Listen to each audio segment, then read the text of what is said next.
Je vous espère bien portant et j'espère que vous avez continué à suivre, commencé dès le début, parmi les caractéristiques des paraboles de Jésus-Christ. Parce que c'est de ça qu'on est en train de parler. Exposer pour manifester.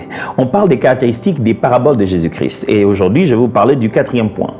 Quand on regarde la manière dont Jésus présente sa sagesse, la sagesse élevée de Dieu pour, décortiquer les mystères du royaume des cieux, on voit qu'il a l'habitude de faire des répétitions. Les répétitions sont très fréquentes dans les paraboles de Jésus-Christ. Il y a un mot qui se répète, ou un des personnages de son histoire, lorsqu'il se met à parler, il répète une valeur, il répète une chose. Il formule ça de deux manières, mais il fait que faire une répétition de la même chose. Dans les paraboles de Jésus, Jésus veut tellement nous montrer là où il veut mettre l'accent, qu'il fait même parler les personnages de son histoire, de sorte à ce qu'ils se mettent à répéter ce qu'il a déjà dit. Voyons par exemple l'exemple du fils prodigue.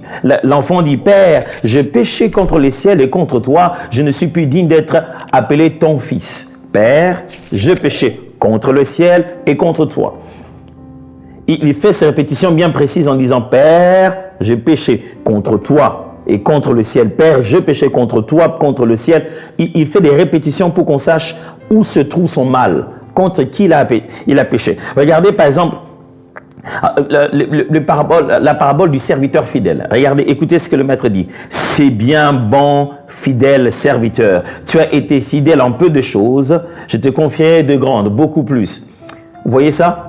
C'est bien bon, fidèle serviteur, tu as été fidèle dans des petites choses. Jésus montre qu'on ne l'appelle pas fidèle pour rien.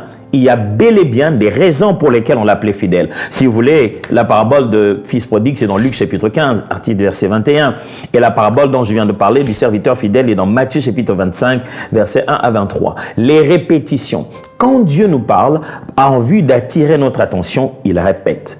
Dieu ne se répète pas parce qu'il n'a rien à dire. Dieu répète pour que nous puissions retenir. Il répète pour que nous puissions attirer notre attention sur certains détails. Vous voyez, même quand il appelait les hommes dans la Bible, il dit « Saul, Saul ». Pourquoi il répète ça? Jésus avait aussi cette façon qui est bien sûr dans les formules littéraires des Juifs. Jésus disait « En vérité, je vous l'ai dit ». Mes frères, quand Dieu se répète, c'est pas parce qu'il n'a rien à dire ou il a perdu ce qu'il veut dire.